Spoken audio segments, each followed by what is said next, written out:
Hello and welcome to another episode of Steelfur Speaks. I am, once again, Steelfur, aka Finbar, London-based Flesh and Blood and other TCG player. I've been making Flesh and Blood content now for, well, since the start of sort of crew, so kind of like 3 years almost, which is a bit amazing through the pandemic and everything. And my brand of content, for those who haven't listened to me before, because I did take a bit of a break and YouTube is kicking me in the teeth for that, is, you know, very much just blunt commentary on the game, design discussions, you know, a bit of meta discussion, but not getting into the, oh, look at this top deck list. You know, I do a bit of that, but it's not really my main focus. My main focus is talking about the growth of Flesh and Blood, the design of Flesh and Blood, and things that the company is doing. So kind of like news, updates, and frank discussion of where the game is going and what's happening.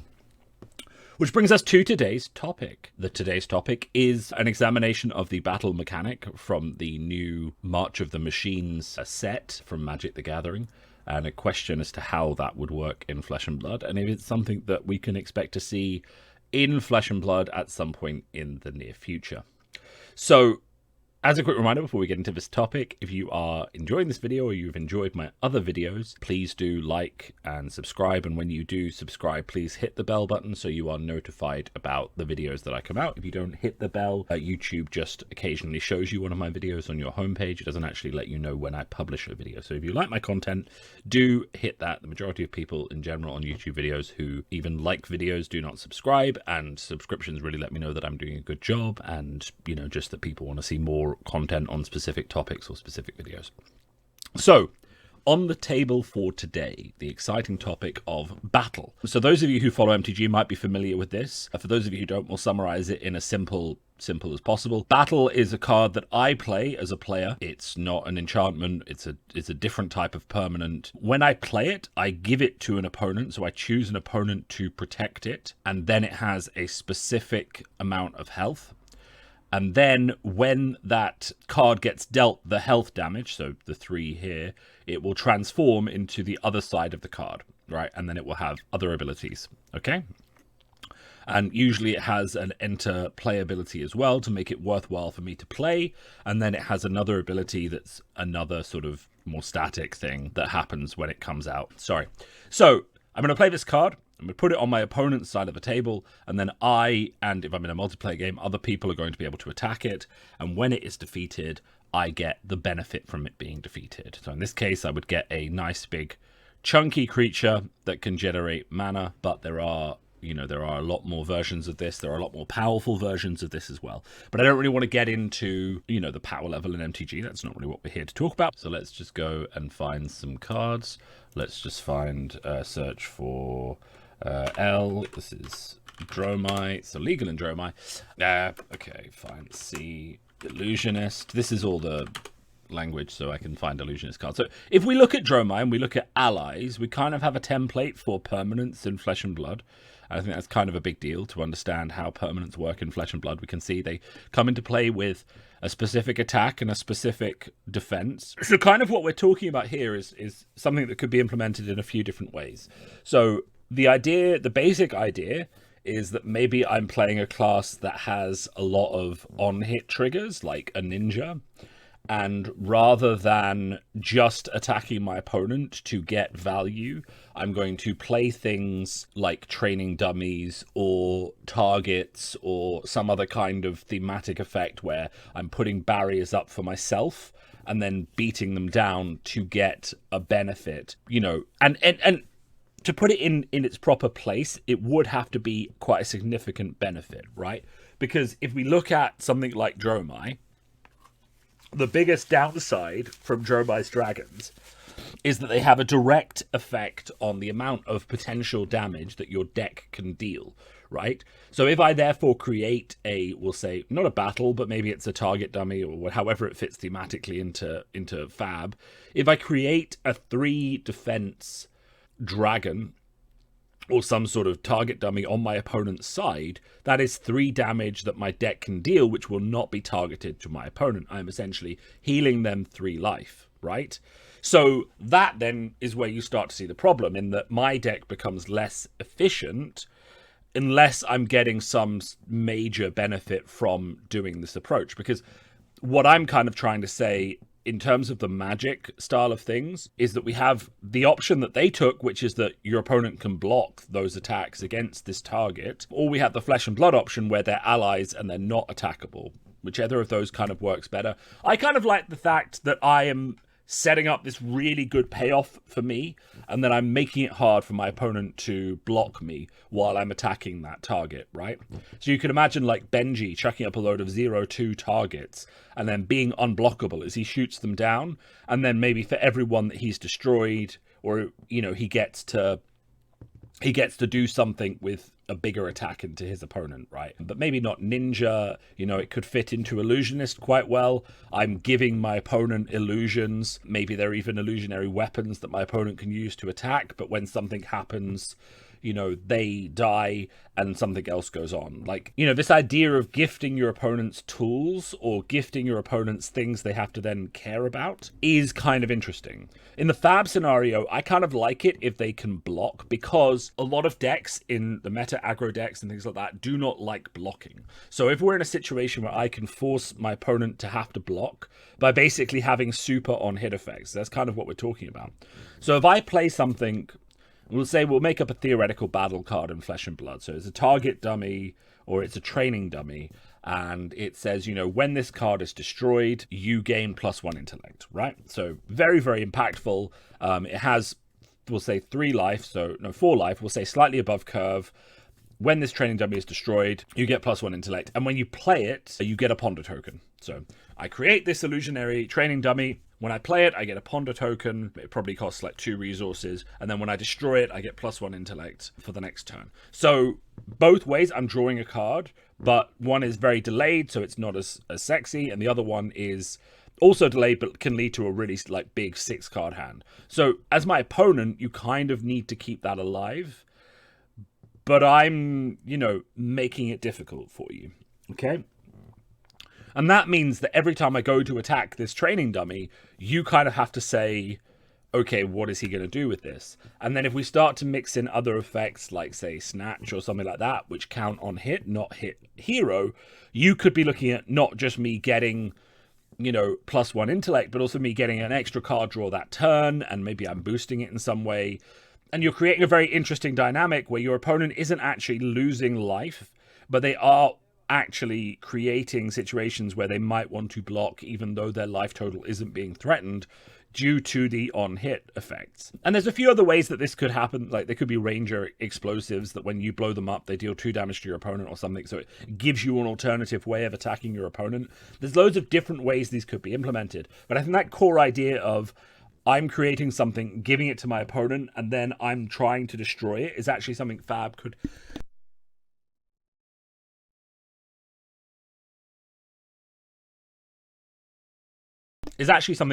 explore very well. There is also this idea that, like, what if we... So, I mean, no, wait. Before we talk about that, let's just expand on this last idea again.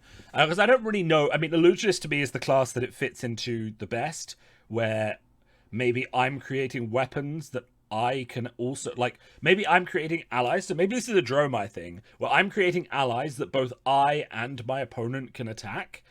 And maybe they're not as strong as some of these dragons, but when they get destroyed, they have a bonus. So if they get popped with Phantasm, I get something back.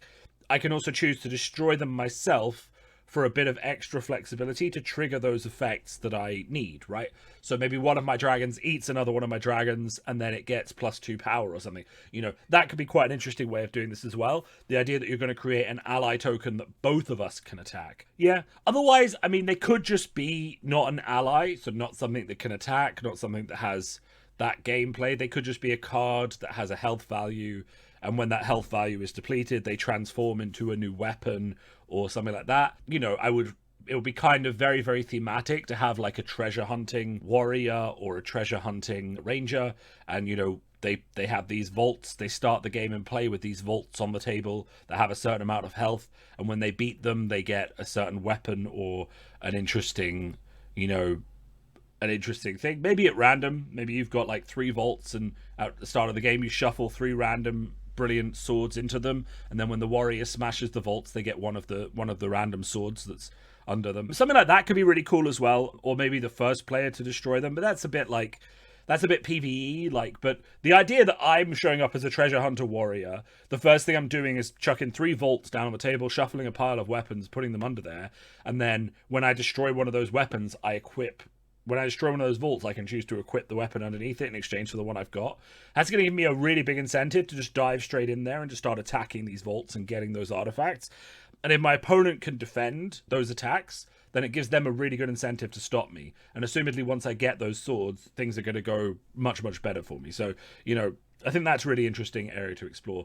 The other area I think this could go is maybe just, transforming into like permanent effects. So, in the past, some games have had like plane chase cards and things like that, where there's a permanent static battlefield effect that gets applied when something happens in the game. I think that would be quite interesting from a FAB perspective. Currently, we only have that on equipment, really, and on hero text and weapons. But it would be quite interesting if there was, a mechanic whereby I could play a card, and if I destroy that card, that becomes a static permanent effect that my opponent could apply to. The one danger that I would see there is that if you look at something like Netrunner or Star Wars Destiny, where they did have those permanent effects, they were called ongoings or currents, only one could be implied at any one time. So the only way to the easiest way to destroy an opponent's current was to play your own current, and that was a huge swing because you got your huge benefit and they got their benefit. And lots of people won't realize this because this isn't a rule that comes into play all that often. I think some people have speculated it might be in the Mysterious set. It might be the Mysterious set's mechanic, just because of how that land is described, but it is the landmark mechanic is kind of what I'm describing. There can only be one landmark in play at any specific time. So currently the only cards that actually interacts with are the Library of Solana and Korshem. So if you play Korshem while Library's in play, Library is displayed and you destroyed, and you're now considered to be at Korshem. And I think as we've seen them go back to gems, I think there is this idea that mechanic may not ever be explored. Like, it may have been a failed mechanic. Personally, I don't think that having like landmarks or permanent effects on the board that can destroy each other is good, like, because there's so much of a swing when I play the one that benefits my deck and I destroy the one that benefits yours. I don't think that's a good design place to explore, but I do think FAB will and should potentially explore more ongoing permanent effects that can be interacted with, kind of like Spectra and auras, but maybe, just more available, more broadly available, with conditions for making them stop that are more than just, oh, you attacked this. You could have stuff like the first time you attack for more than 6 in a turn, or for 6 or more in a turn, destroy this aura. You could have, if you swing with a weapon twice per turn, destroy this aura. There could be loads of different ways of interacting with these auras that would make them interesting, but just give a lot more options to people outside Illusionist. But then it is also an Illusionist thing, and we are going to see sort of broad changes, I think, to Prism and stuff like that when Dusk to Dawn comes out and the next Prism comes out, just because Spectra is kind of NPE. I think it's great. I kind of like it. My main issue with it is just that it can soak any amount of damage. I often wondered what would happen if Spectra had like trample, basically. So if you hit it for more than a number printed on the card, based on the cost, any excess damage went to you. I think that would be a very, very big drawback for the Spectra keyword. It would also mean that, if I was late game against Prism, I could just go, here, I'm going to hit this Spectra for 12 and 15, and you can't do anything. But, there is the idea that if we gave, like, Party Mirage Spectra 3, it would just mean that anytime it gets dealt 3 damage in one go, it would get destroyed, and any excess damage would be dealt to you. But then I could also block the damage, so I could also defend the Spectra. So if you attack it only for 3, I could block for 3, and it wouldn't get destroyed. That would be more of an interesting way to make Spectra more of an interactable mechanic. But you kind of get what I'm saying, is that I feel like having some more auras and more permanent effects could be there, and battle could be the way to introduce them. Telegraph that they're coming. So I put a card out, I need to deal it 3 damage, you can block it. That's a whole lot of interactivity right there. Just in that back and forth, we're kind of pivoting the game a bit from back and forth attacking heroes into heroes just for a minute to a different high stakes contention. and then we're probably going to come back when that's resolved or it's destroyed. Maybe I have a certain number of turns to hit it. Maybe there's cards you can play that can destroy it while it's under your control or something like that. You know, like it could be something like when you pass a turn with an action point, destroy any active, you know, destroy this battle card, you know. So it gives people ways to destroy it or stop it from happening, as well as blocking it, but also exacts a cost on them to remove it, right? So I think there's a lot of potential interaction that could be examined when we're talking about this specific mechanic, and it's one I think that actually would fit quite well into Flesh and Blood. So let me know your own thoughts on this. I think that, I mean, it was very interesting to see this kind of innovation coming from MTG. They don't do that a lot or all the time, and you know, I just think that's really neat. I think that's really neat, and I think it was worth exploring how that would look from a FAB perspective. It definitely does feel illusionist to me, but I could see it coming across in many other ways. And one thing that, you know, we've never been short of from LSS is innovation and subversion of expectations. So I think I look at this and I say, oh, it's probably an illusionist thing. And I think the minds over at LSS look at it and say, what are you talking about? This is like Warrior. This is like, you know, this is Brute. This is 100% Brute. Like Brute is going to set you up and then smack you down. They're going to put a giant rock next to your face, and then they're going to hit the rock, and somehow you're going to get hurt, right? This is a Brute. Like, so I fully expect that if they ever go down this route, they'll come up with something more interesting than just Dromai now gives her allies dragons, then she can kill her own dragons to do. Like, I expect they'll come up with something else. So anyway, that's where we're going. I hope you found this interesting. If you see any other mechanics in other games and you're wondering, hey, how would that work in Flesh and Blood? Feel free to ping them in my direction, and I will take a bit of a look. A lot of them are bad, though. A lot of them are bad. Let's do that. Anyway, once again, thank you for watching my channel. If you haven't liked and subscribed, but you did enjoy this content, please do let me know. I really do feel like I'm getting back to where I was pre-break in terms of content. The other thing, of course, for those avid listeners who have not yet seen, I'm writing now. I've never written fiction before. I'm a non-fiction writer by trade. I am an analyst, so I write non-fiction. You know, I write somewhere between 10,000 words a week, 15,000 words a week, just in emails and reports and things like that. I'm in consulting, but I've never done a fiction before, and I keep complaining that there's not enough fiction in the world of Flesh and Blood. And one of my friends was like, you keep complaining about this, and you've always talked about writing fiction, so why not just try your hand at writing fiction?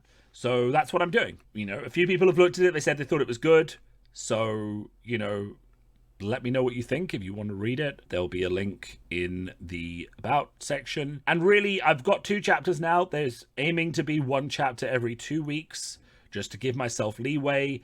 If I get better at it, there'll be 1 chapter a week, and I'm planning on ending up on a situation once I've got a good cadence going that a chapter will be available a week early on Patreon or something like that, just to reward people who want to support me. And if I get enough Patreon supporting that specific thing, I will pay for an editor or something. I do still have my Patreon. I think I mentioned it in a video previously, but I cancelled all of my Patreons because I didn't feel like I was delivering what I had set up on the Patreon page. Originally, I had envisioned myself as kind of like a full service Arsenal Pass coaching, consulting, you know, deck guides, meta list shop. And I thought I could justify £8, $10 a month for that kind of service. And in the reality of it was that I just really didn't have the bandwidth or the energy to provide that kind of service. It just didn't work. And no one really was, you know, I'm a reasonably good competitive player. You know, I'm well within the top 200 on most of the metrics, definitely on limited. I was on constructed for a while. I think I'm 300 and something on constructed now. You know, so I'm not a bad player at all. I've played in multiple pro tours and all those kind of things and done quite well. But I just don't have the bandwidth to do coaching and things like that. So I don't want to. So I've changed my Patreon to just, there are 2 tiers. There's one £3 tier that just says, hey, I like what you're doing with the channel and I want to support that in exchange for the occasional chat or being able to send you messages and, you know, have a bit of a banter. And the other one just says, hey, I read what you wrote on that page and I thought it was really fun, so I'm giving you £3. Please keep doing what you're doing. And it's a small enough sum of money that people can support me and let me know they enjoy what I'm doing without breaking the bank. And when I get that money, I will turn it into things like I have done before. I, for example, used some money that I got from Patreon to get this done, which is a bear Arachne made by the guy who did the original Arachne Huntsman art. That's going to be available on a t-shirt at some point. I'm just working out the logistics. It's really nice, really, really detailed. It actually lends itself amazingly well to a t-shirt. So I said to the artist, hey, Can we do a t-shirt? We're doing that. And, just keeping things going, doing stuff that is fun. So that's where we're going with this. Anyway, thanks all for listening. This interesting episode. Sorry for the bit of a tangent at the end, but anytime I start talking, I always start talking about what's going on with the channel and my plans for that. And hey, if you want to read some essentially Wraith fan fiction, jump in and give it a read. Let me know what you think.